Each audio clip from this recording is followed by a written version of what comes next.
Lutmuni, t'ju përgjigjem unë juve, garanci për Allah. Dërguari i Zotit alayhi salatu wasalam na bën me dije se lutja e cila i është bërë Allahut subhanahu wa taala, ose në përgjigjen e saj, domethënë ke marr një të mirë, një rezultat në kohë, ose ta ka fshehur Allahu, ose ta ka ruajtur Allahu për një ditë kur ti do të kesh akoma më shumë nevojë, ose Allahu të ka larguar një të keqe. Pra, sidoqoftë ti e ke marrë përgjigjen e lutjes, ndoshta nuk e ke marrë në çast, por e merr atëherë kur Allahu subhanahu wa taala, i cili din gjithçka, e din se është më e mirë për ty. Pra, lutmuni, t'ju përgjigjem unë juve, garanci për Allahut. Nëse Allahu ti lutesh me sinqeritet, Allahu do të të përgjigjet. Është garanci kjo.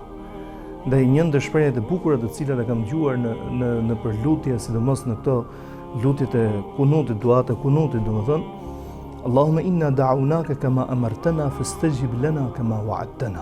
O Zot, ne të lutem ashtu siç na ke urdhëruar, na u përgjigj ti neve ashtu siç na ke premtuar. Do thënë një shprehje e bukur me Allahun, në mënyrën se si i drejtohesh Zotit të gjithësisë. Pra me atë që ti na ke premtuar.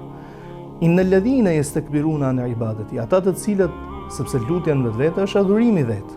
Ndaj dhe ka quajtur profeti alayhi salatu wasalam, ad-du'a mukhul ibada. Lutja është adhurimi vet. Lutja është adhurimi vet. Pra namazin vetvete, salati çfarë është? Është lutje. Por që marrin pjesë në këtë lutje gjymtyrët e trupit të njerëzit me një formë të caktuar ashtu sikurse e ka caktuar Allahu xhella xhelal.